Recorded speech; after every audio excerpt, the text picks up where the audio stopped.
Ubos na guys. Oh, kaway-kaway, good morning. May kaway si Roy. Aso si Toto? To? Nakabunan. Ha? To? Grabe Toto. Ano nga to? Ano nga to? Ah. Toto. Masarap ba niya ang kuha na to? Ito, sobrang dami. Grabe oh. Kita yung ano, yung totoy oh. Sabi ng totoy, palit rin ito na.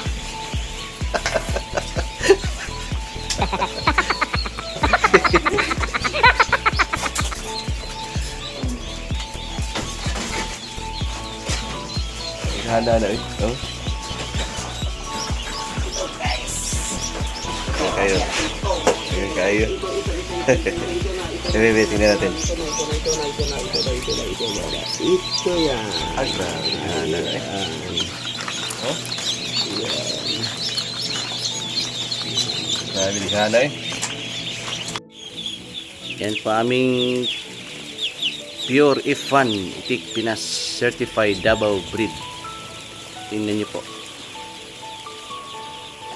Ito naman ang ating mga male duckling D-old. At ito naman ang ating female D-old. Meron pa sa kabila. Yan. Ang dami. Woohoo! Good morning!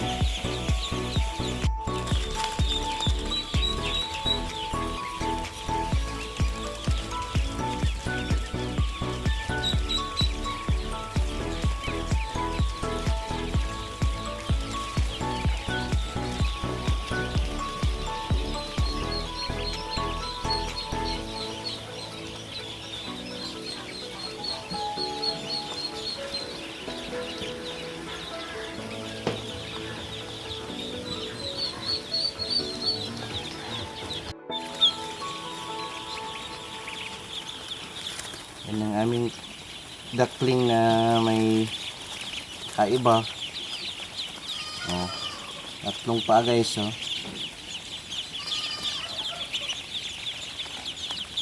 Morning.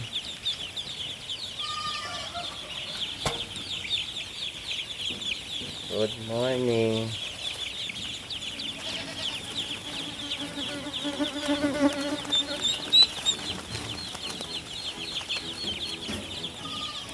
Dali ka. Dali ka. Oh, good morning. Huh?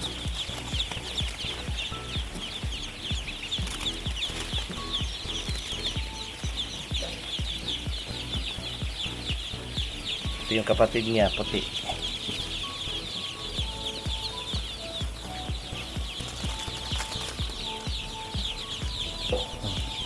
Yan, wala na siya.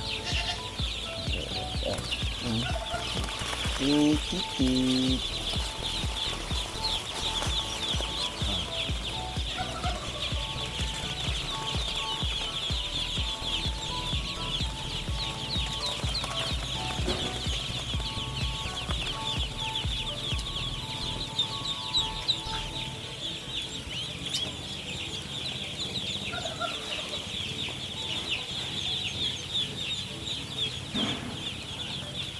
Good morning. It's me, Leo Songkip.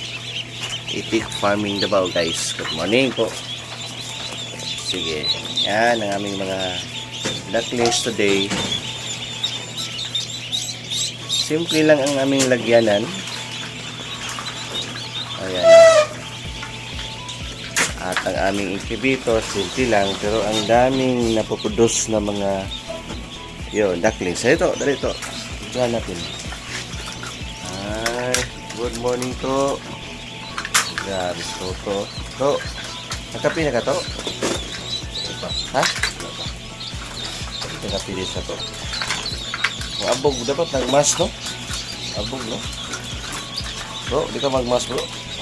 Wala mo sa iyo. Kung ka pa rin mas, no? Dito to. Taon na to, talong na to. Karon, itig na pod. Grabe.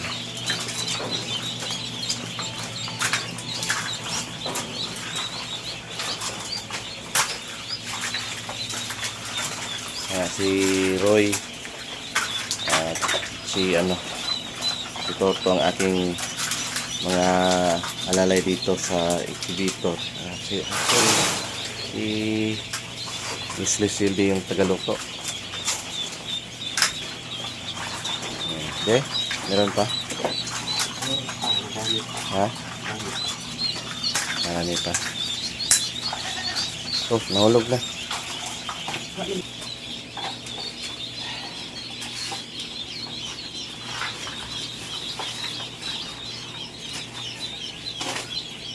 Kami na lang.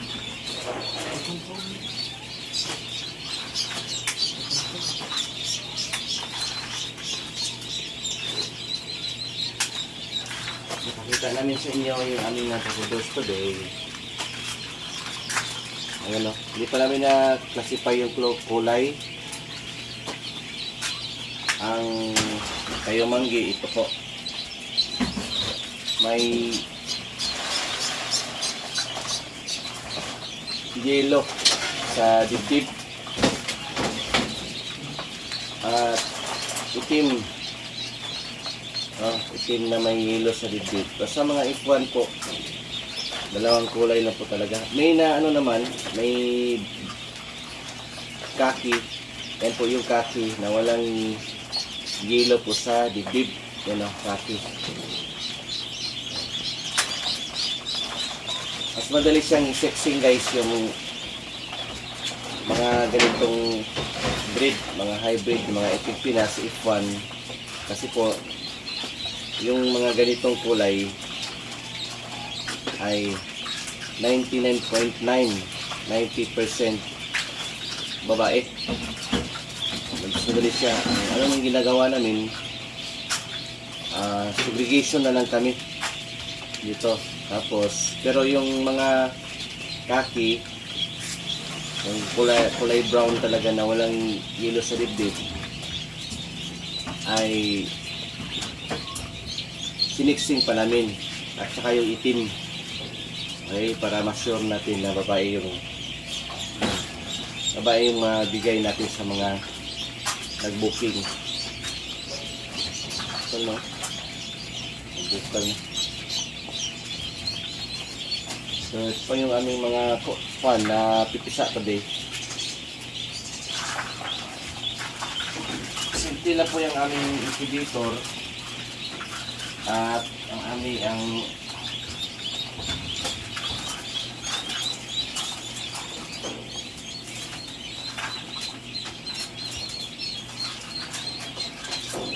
mahirap mag-alaga pag mapupisa. Mahirap talaga. Kaya dapat kami dito, sila Toto at saka si Roy, sila yung araw. Yan, ginagawa araw-araw. Pero sa paggabi, mamonitor ko yung ako din, hands-on. Monitor yung incubator. Kailangan hindi makaya, ako lang. So, tulad dito, marami pa dito guys. Oh.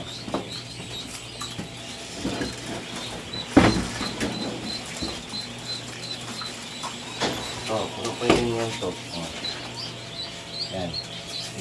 Yan naman, sorry po. Yan, puno pa din yan.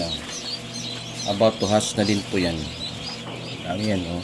Laki kaya dito, oh. Yan.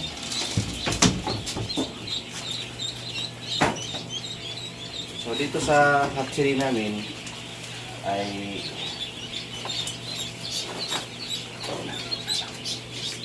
wala naman talagang sikreto ang ginagawa namin dito. Kung ano po yung kita nyo, yan po yung ginagawa talaga. Magpapisa sa mga aking mga tutorial previously na nagtuturo. Yun po yung sundan na ninyo. Yun na po yun eh. Tapos pag hindi nyo na-subscribe yun, pop up yun sa notification niyo sa YouTube niyo, wala din yun sa dami ng newsfeed na lumalabas sa YouTube. So, kung gusto niyo po ng kaalaman dito sa pagkapisa, ay mas maganda, mas subscribe niyo talaga. ang YouTube channel natin. Click nyo po yung notification bell na nandyan para all na yung makita. Yan. Kung nga pala si Lee Songkip sa Itik Farming Davao. Okay, so kumusta po kayo lahat dyan? Sana po nasa mabuting talaga tayo lahat, no? Okay, sa mga lahat ng nag-iitik dyan, kumusta po kayo guys? Makita-kita tayo sa next vlog natin, no? Para sa mga farming, puntahan natin. Para i-share naman din yung inyong mga kalaman sa pag-iitik. No? So after nito, sa aming incubator, ang aming brooding facilities po ay ipapakita ko din. So nandun sa kabilang place. Tara, let's go.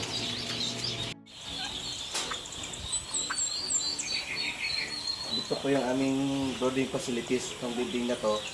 So para makita nyo guys, lahat ng aming napipisa, including doon sa kabila, ay hindi pa natin nalapag yung sa kabila kasi basa pa. Ito po yung panguna. Tara, let's go. Ito po yung aming brooding facilities guys.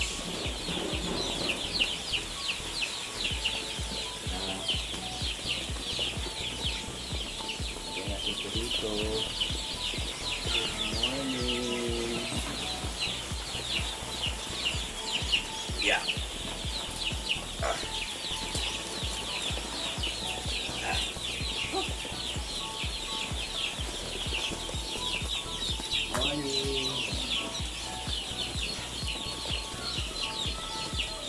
Yan mga lalaki, black Pinas yan, mga lalaki. Ito naman yung mga babae talaga na brown at khaki.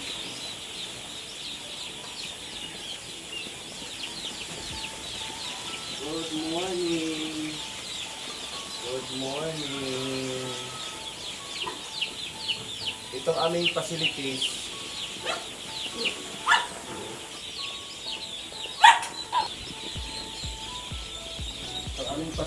po, ganito lang kasimple.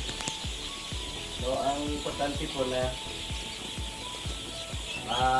tukan namin yung makukusan namin yung aming mga alaga. Ngayon po, good morning. Lapit na sila. Good morning. Good morning. Ano po lahat guys, no? Ano po bang tip natin? Ay, ito pala.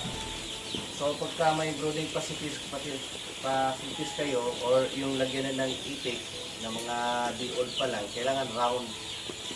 At kung pwede yung pakainan muna, yung empty sack, lalapag nyo muna para ilapag nyo po sa flooring.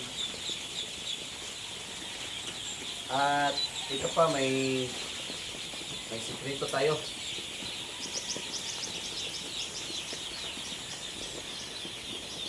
Good morning. Dali. Good morning. Good morning. Good morning.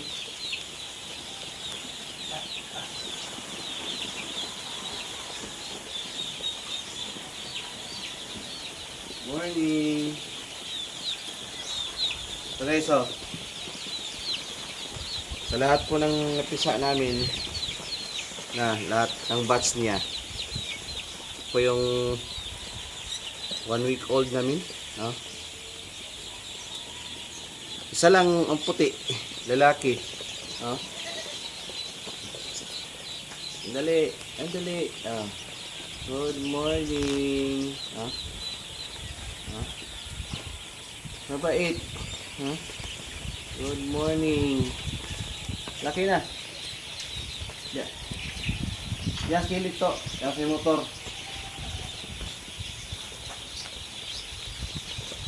Tapos may isa pa. Ano yun?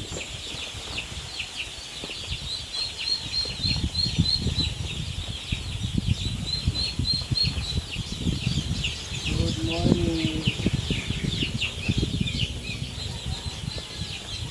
Meron kaming ano dito guys, yung tatlong paa.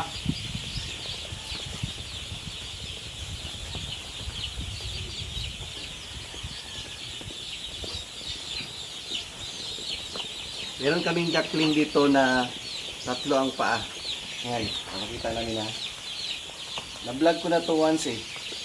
Tingnan natin, malaki na. Asan na ba yun? Good morning! Where are you? Pare-pareho lang kasi yung kulay.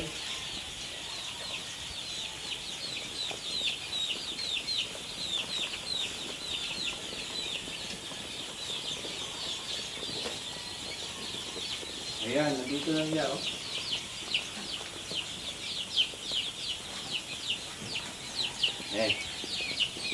Ano? That's it for today. Ito yung pagbibigay namin. Maraming salamat po sa walang sawang sumusuporta sa atin, no? Guys, paalam na po. See you sa next vlog. Bye-bye.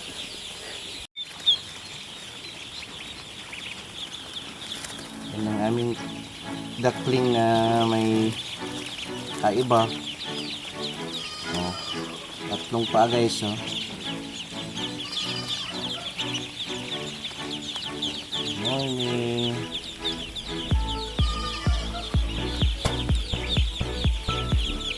Good morning.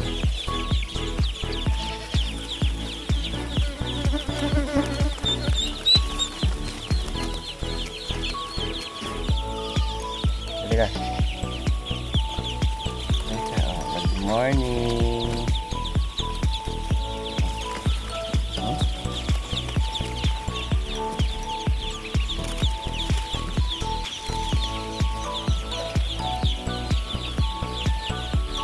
Ito yung kapatid niya, puti.